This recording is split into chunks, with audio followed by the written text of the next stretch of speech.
Welcome to Crime Beat. I'm Anthony Robart. Tonight, a group of friends turn on each other, unleashing deadly consequences. Deep-seated hate, absolutely. That it became really a series of tit-for-tat killings. Homicide detectives are here on the scene right now, and they are trying to piece together exactly what transpired tonight. And I was told a number of times from both sides, you will never make this stop. I just hope that something like this would never happen to anyone else. He was a complete innocent victim. We had to do something very different. We had to think outside the box, if you will. I don't think characterizing as a deal with the devil would be unfair.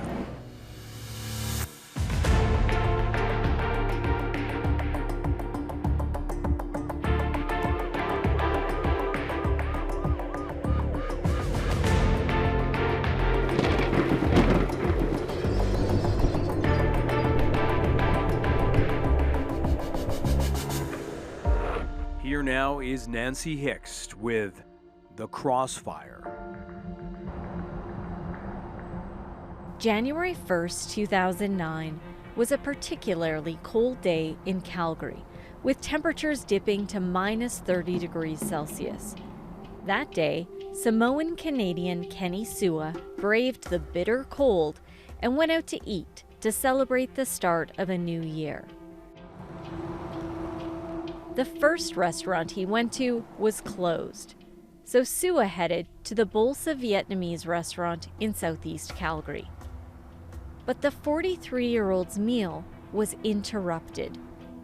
Two masked gunmen entered the restaurant and opened fire. Sua attempted to flee as the hail of bullets rained around him. He made it outside of the restaurant, only to be shot 3 times. 2 of those were fatal. He didn't deserve it. He didn't deserve to be treated like that, to be chased down and to go through his last moments that way.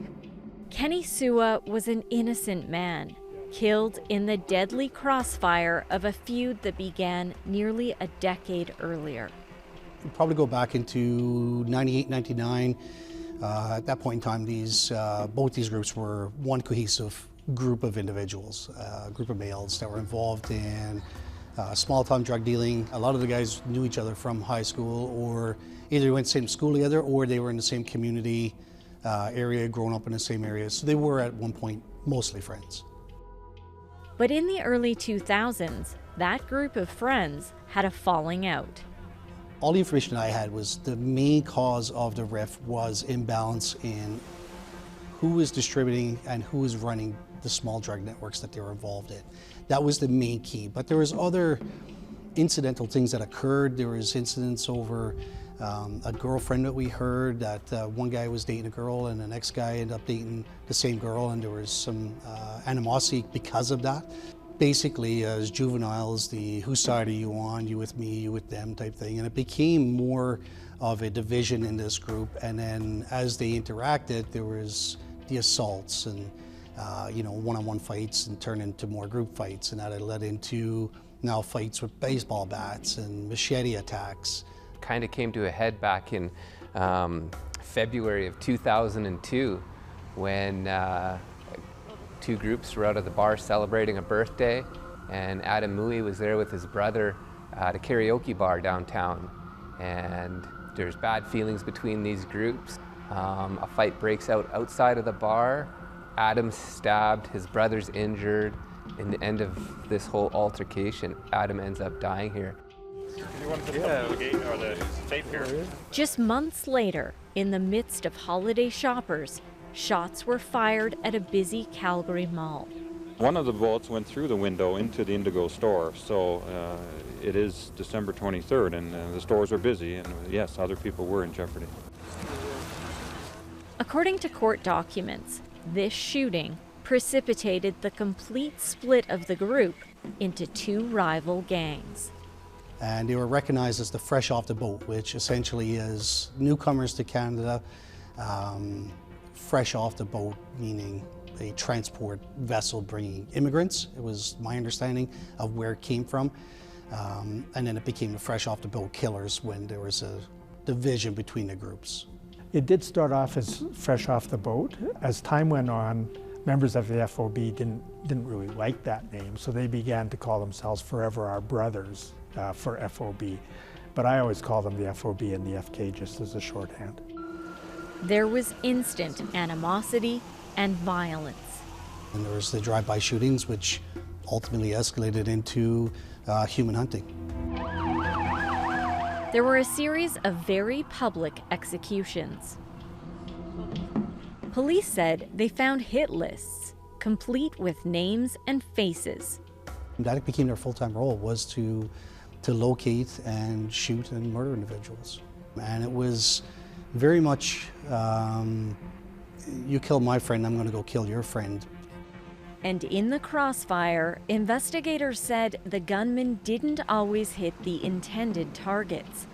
Police said Sophorn Kim, who was killed in a drive-by shooting in June of 2005, was not a known gang member.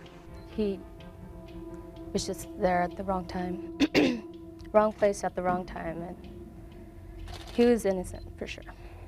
Police said he was a passenger in the SUV that was hit by at least a dozen bullets.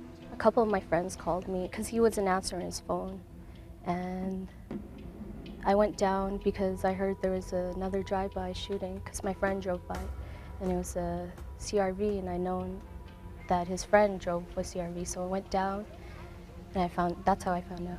I don't understand why this would happen to him. He was the sweetest guy you could ever meet. He's always there for me, no matter what it was. These shootings are occurring in downtown locations where people are busy. They're occurring in people's front yards. They're occurring in the middle of the streets with other cars and families, and at gas stations where witnesses have children in their back seat of their cars. It was an all-out war.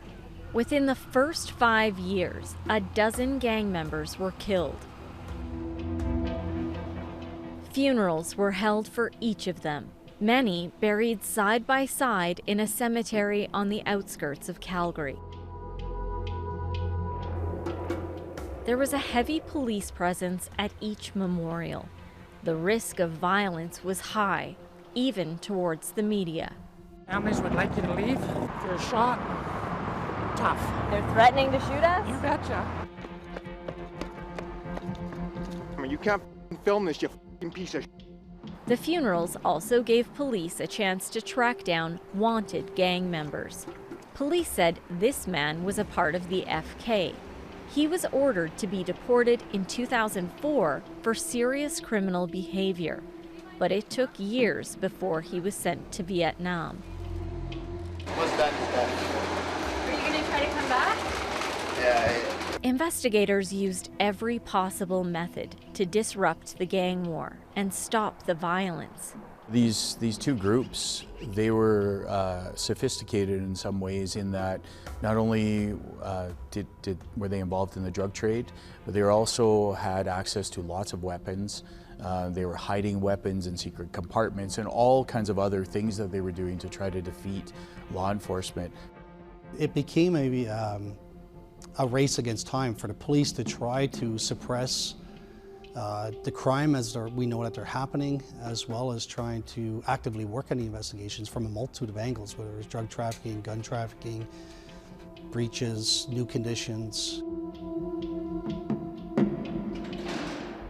Major players were arrested for drug or weapons offenses, only to be released on bail soon after. And many of those gangsters ended up shot and killed, which then sparked more violence as each opposing side sought retribution. We knew if somebody got shot or murdered, we knew there was going to be another shooting within the next 12, 24 hours. It was inherent. Coming up, as police struggle to keep up with the growing number of homicides, their worst fear came true.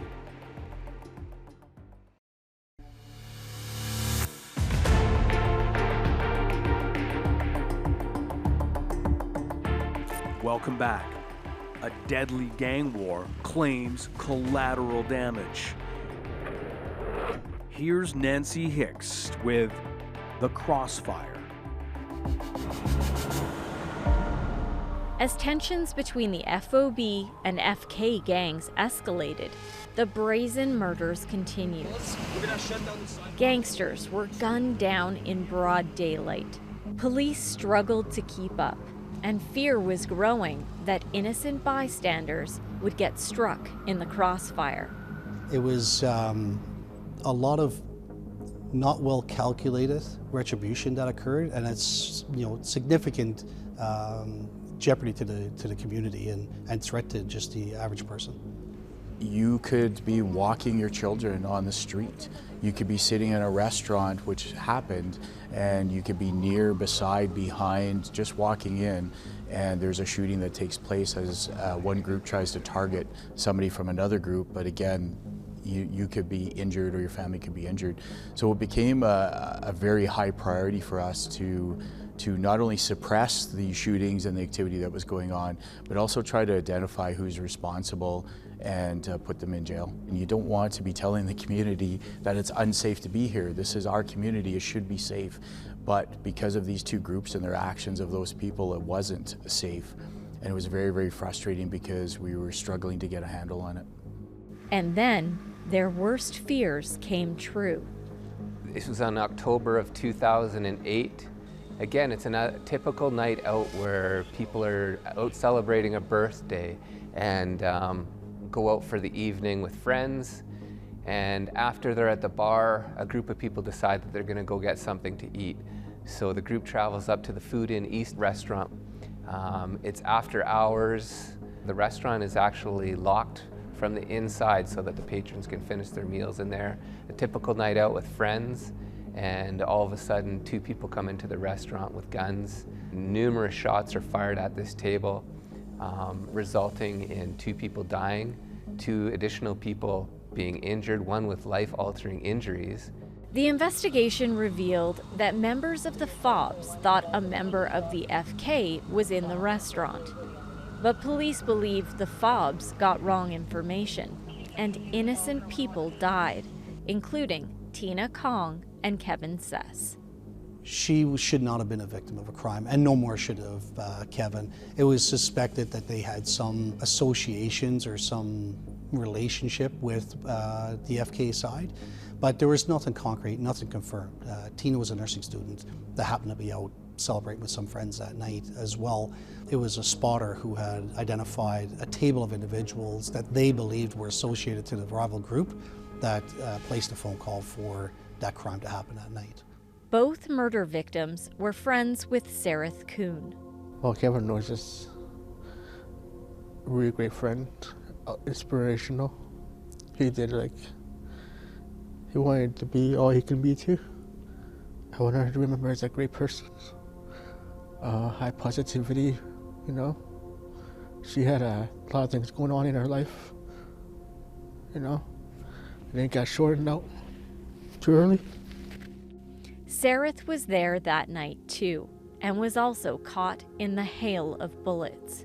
We remember some guys walking to a restaurant, and as soon as we saw the gun and just started shooting, that's when everything just started going blank, You didn't know what was going on. It wasn't too much pain to actually remember a lot of stuff. So, I don't know, it was kind of hard to think back what really happened that night, Because I think because after they induced you into a coma, you kind of lose some of your memories. They all hit me on the side, and one of them hit one of my spines, so I became an L1 paraplegic. From then on, you have to adjust to your living situation. You gotta change a lot of stuff, and things are different when you're in a wheelchair, right? Alongside the physical challenges are lifelong emotional scars. It's just thinking about it, It's just losing your friends.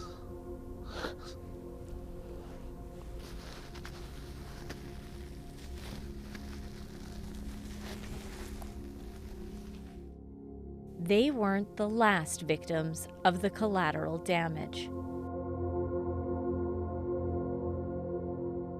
This is January 1st, New Year's Day, just after 3:30 in the afternoon at a busy mall, a strip mall, when people are out still celebrating the holidays, grabbing some food, and two people again enter a restaurant, firing rounds at a table where two people are shot inside. And again, a lot of unrelated people in the restaurant, panicking and fleeing. And again, here's a situation where somebody just trying to be safe, running out of the restaurant, again gets shot and another innocent person is killed. Kenny Sua was sitting alone eating his meal when gunmen entered the Bolsa Vietnamese restaurant. Their target was an opposing gang member sitting at this booth with an associate who was also killed. Sua tried to flee the gunfire. He was shot and killed by a third gunman who was outside of the restaurant. He was a complete innocent victim, wrong place, wrong time. Sua was originally from Samoa and became a Canadian citizen 5 years earlier in 2004. He had just returned to Samoa in 2008 to build a home for his family and was just weeks away from surprising his brothers with another visit. His entire family are devastated.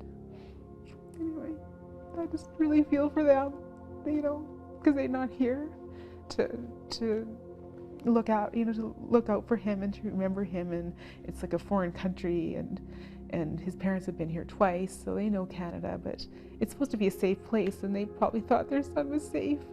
Lenny Folden is Sua's ex-wife. They met through missionary work, which first brought him to Canada.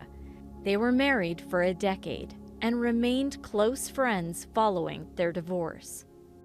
Oh, I never will forget. He always had faith in me and my abilities, even though I didn't have faith in myself sometimes. I have realized the power and the freedom that comes with forgiveness. Oh, I never will forget. Until we meet again, bro. Mote and bon voyage.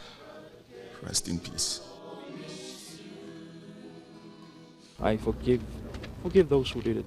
And I'm not just saying this for the sake of the camera, I'm saying it for all of you out there.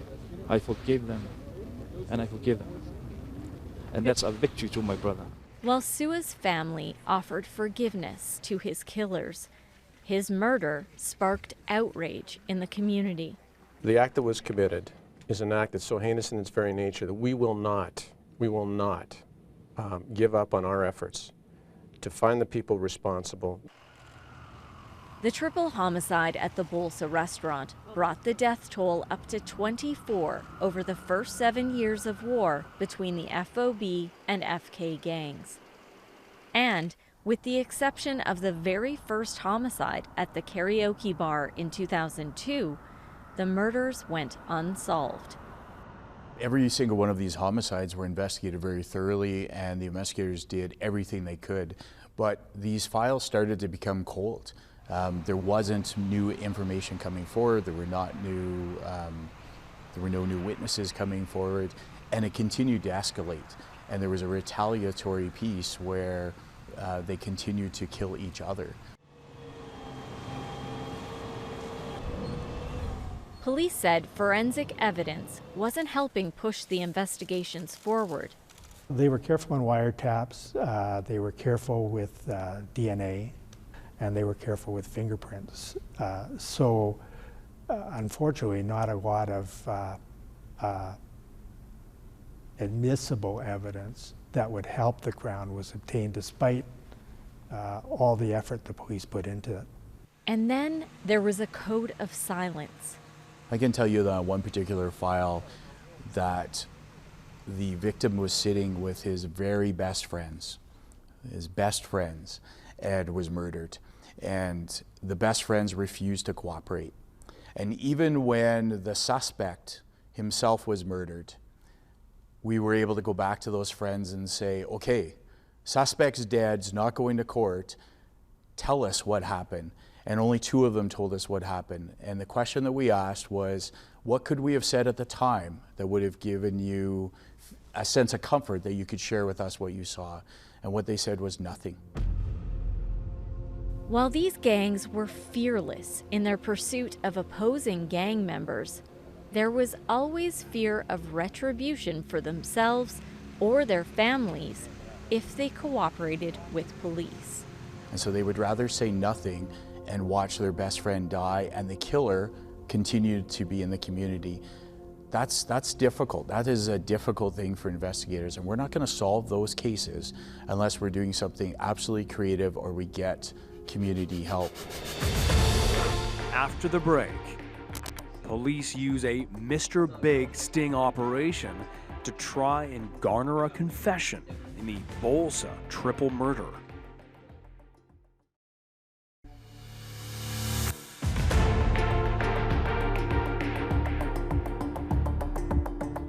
Welcome back.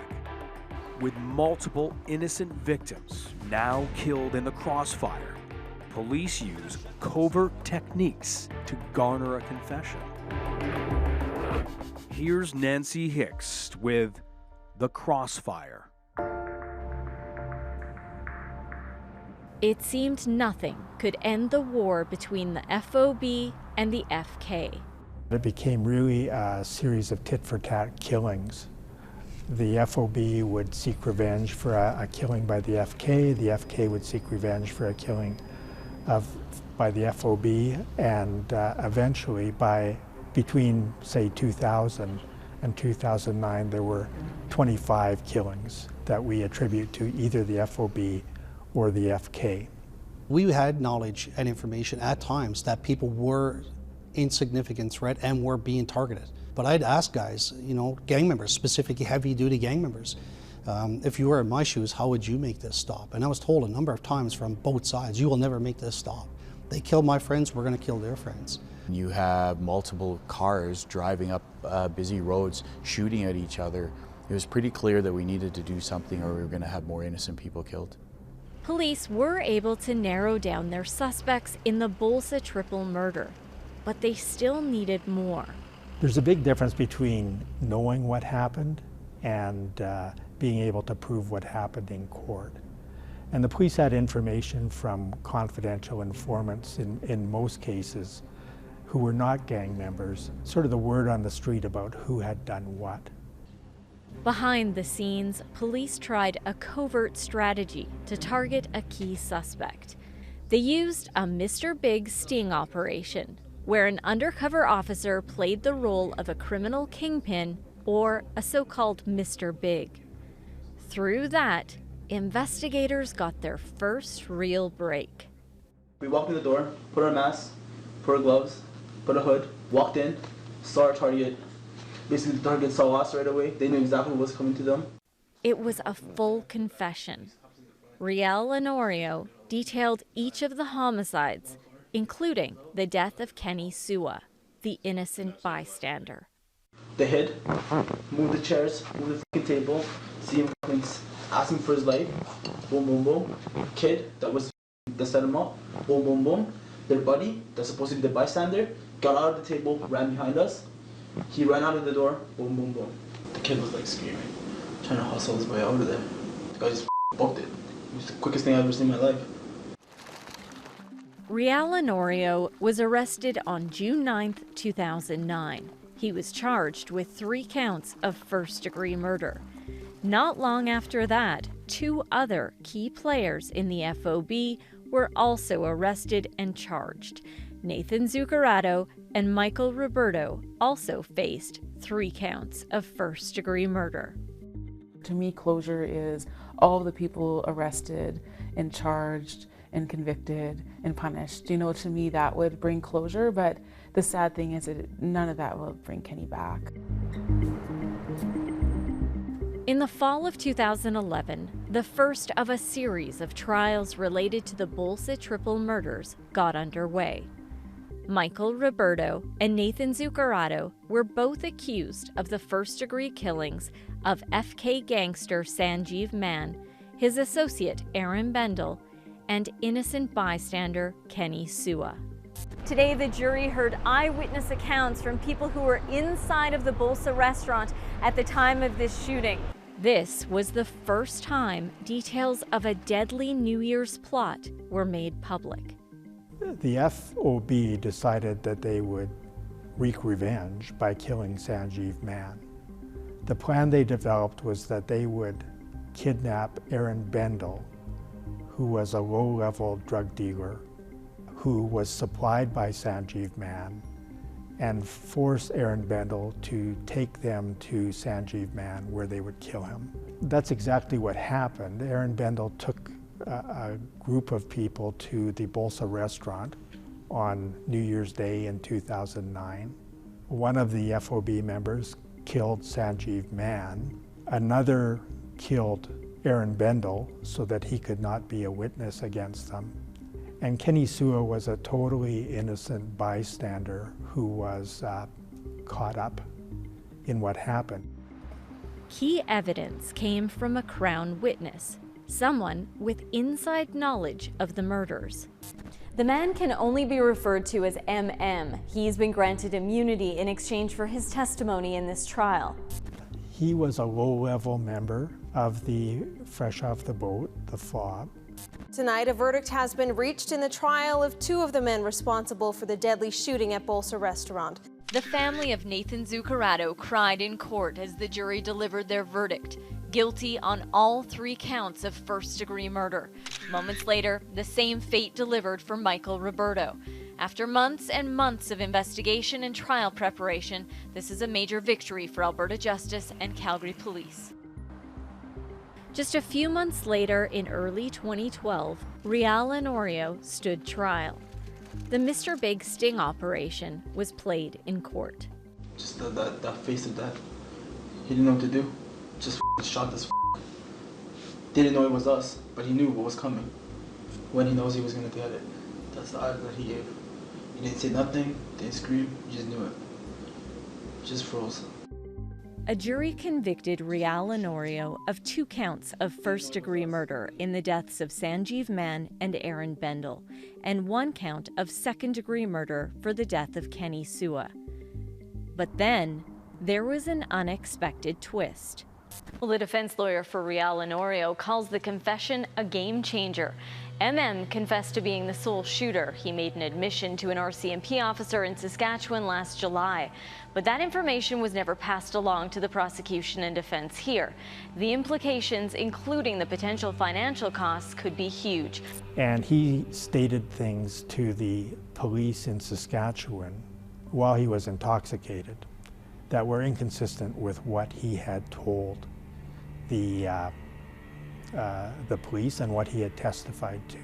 After they appealed, it was apparent that the inconsistent statements of MM changed the entire complexion of the Crown's case, and the Court of Appeal granted new trials for all 3 of the accused.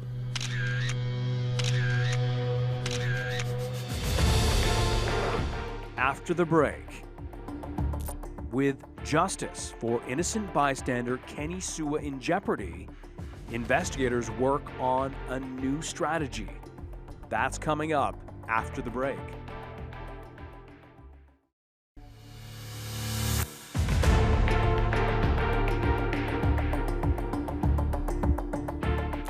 Welcome back. Desperate to end the violence, investigators look to make deals with gang members. Here is Nancy Hicks with the Crossfire. With convictions overturned and new trials ordered, it seemed justice might never be served. We had to do something. We had exhausted all avenues, all traditional avenues, all investigative avenues that we could think of. We had to do something very different. We had to think outside the box, if you will. Then, another unexpected and shocking development. Nancy, this plea bargain deal announced late this afternoon may shock a lot of Calgarians. Well, Roberto has basically made a deal that trades in a life sentence for much less time in jail.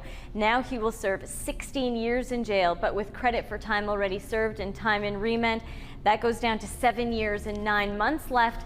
and of course he would be eligible for parole in under 3 years. I don't think characterizing as a deal with the devil would be unfair. It's something that we don't like to do. It's very rare, but in this case we felt we had no other alternative. As a part of the deal, Roberto pleaded guilty to lesser offenses. That included 3 counts of conspiring to commit murder. Now, the Crown wanted to make sure everyone knows that they don't pay for evidence. However, there is a slight financial benefit to Roberto in this case. They're saying that because of security issues, he will likely spend his jail time in a jail outside of Alberta. So they're offering, the Calgary Police Service will pay him up to $100 a month for phone calls, long-distance phone calls. They will also pay up to $8,500 a year for friends and family to visit him. The Crown admits that security will be a big issue. They, of course, want to keep him safe so he can testify in all of the trials that he's agreed to testify in. They say they're not going to disclose how they plan to keep him safe, but they do have a plan in place. It turned out the code of silence wasn't that strong after all. When you talk to some of these guys, it's, I'd take a bullet for this person. But the reality is everybody is trying to swim upstream when it comes to organized crime, and they would sell each other out in a heartbeat. It was all a part of a lengthy police operation called Decino. Decino is Latin for cease and desist. The operation began long before Michael Roberto's plea deal was announced. And it turned out he was not the first high-ranking gang member to cooperate with police.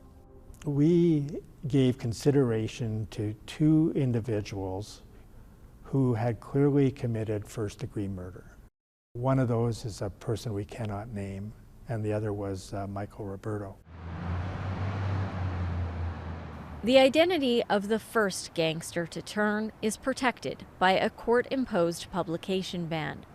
And unlike Roberto, who received a reduced sentence in exchange for his cooperation with police, this unnamed gang member received full immunity, no time in jail. So as we're approaching some members, of course, if you're first one on the bus, you're going to get the best deal. So with this individual in particular, he was the catalyst for starting that major project that we undertook for a couple of years. He had been involved in the group from the start, back in the early 2000s. He was selling drugs at the time as a drug trafficker. He was uplining to people, so he was involved heavily with the drug network. He was an original member who went through that period of the fights, the assaults, the stabbings. My friend got shot, I'm going to go back with my guys and see if we can go back and cause harm to the other group. And that morphed into a position where he was okay with committing violence, as others were. And for him and some other members, they became essentially hitmen for the FOBs.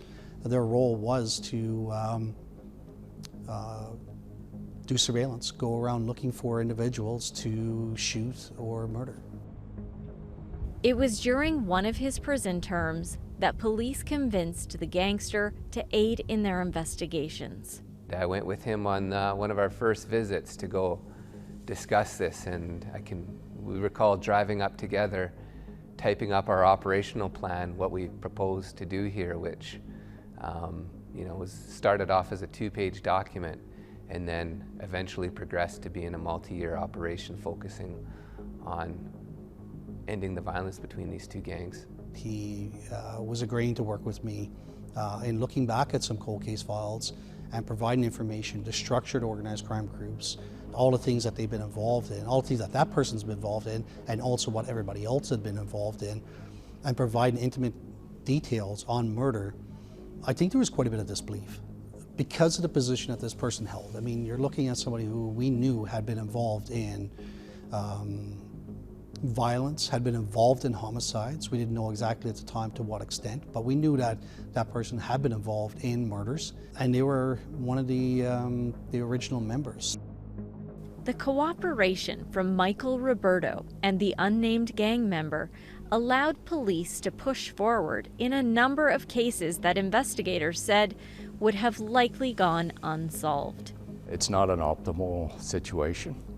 I think the important thing is the this wouldn't be entertained if we had the evidence to proceed in another fashion. If we had the evidence to proceed in charging cooperative witnesses, everyone else, by all means, that's our first choice and that's our first duty of business. However, when we're stuck and we're not moving forward and we know the chances of this are being solved is slim to none, then that's when we entertain these types of things. One of those cases was the shooting at the Food in East restaurant, where innocent bystanders Tina Kong and Kevin Sess were killed. The original high-ranking gang member who turned on his friends was there that night and was involved in the shooting. His cooperation led to several guilty pleas by Nathan Zuccarado. Zuccarado admitted he fired at least 10 shots from a semi-automatic handgun into a group, killing Sess and Kong. He's also the one who fired the 3 bullets that hit Sareth Kuhn and left him paralyzed. It's very emotional, very sad. Zuccarado also admitted to being one of the gunmen in the Bolsa restaurant shootings. He pleaded guilty to the first-degree murder of Aaron Bendel. After learning Michael Roberto cooperated with police, Real Lenorio also admitted to his role in the Bolsa triple murders. He pleaded guilty to the second-degree murder of innocent bystander Kenny Sua. It's been a long 7 years to get to this day. It does bring some closure. However, I don't think there'll ever be full closure. And it won't bring Kenny back, he's still gone. Real does seem remorseful, and I do hope that he does turn his life around, but at the same time, I still feel that he did something terrible. He took somebody's life, and a person should pay for that. Coming up, we hear a chilling account from a gangster turned police informant.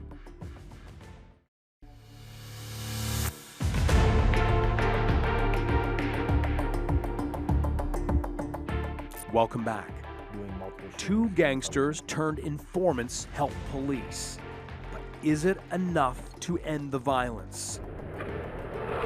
We now return to Nancy Hicks with the conclusion of the Crossfire. In 2015, 6 years after the triple murders at the Bolsa restaurant, as a part of his cooperation with police, Michael Roberto did an interview with Detective Shute from his jail cell. That interview was shared with Global News. It's ruined my life, sitting in prison. I've lost close friends. I've heard a lot of people that are close to me, family members, just from being in here, having my name slurred all over the news and everything like that. So, yeah, my life is completely ruined because of all this. Roberto confirmed how the deadliest gang war in Calgary's history began between the FOB and the FK. It basically started when I was a young kid, just growing up in our neighborhood and the schools that we went to. It was a group of friends, grew up together, selling drugs, and then kind of broke off into 2 factions, and we started fighting each other. And at that point in my life, I was just filled with pure hate, and that's all I wanted to do was get these people. He spoke about the killings he was involved in. 5, and 4 of them were because of the war that I was involved in, because I lost friends. 1 was having to do with business, and it was always to get revenge. It was because I lost people, lost friends, and I knew they were coming after me, so I wanted to get them first. Roberto offered insight into what life was like as a part of a deadly gang war. Well, I feared for my life every day. Just always looking over my shoulder, just making sure there was not someone there that was going to shoot me. I wore a bullet-resistant vest everywhere I went. I had a gun with me everywhere I went, slept with it beside my bed. I was doing multiple shootings, even if I wasn't killing someone, I was trying to, you know, so it was a horrible way to live, you know. I knew eventually something was going to happen, you know, either jail or dead. Michael Roberto was denied early parole. He was released from prison in April of 2021, having served his entire sentence of 7 years, 9 months, and 1 day. Both those individuals, you know, they're going to be forever worried about their safety, and rightfully so. We paid a price in that perfect justice was not done. The price they pay is that because they did cooperate with the Crown and with the police, they will be in danger for the rest of their lives. Out of all of the prosecutions that stemmed from Operation Decino, one man, who police allege is one of the kingpins of the FOB, has eluded multiple serious convictions. Our ultimate goal was to dismantle the Fresh Off the Boat, to cause so much turmoil and internal strife that they essentially became defunct. And to a large part, but not entirely, we succeeded in that. There were 25 homicides attributed to the war between the FOB and FK between 2002 and 2009.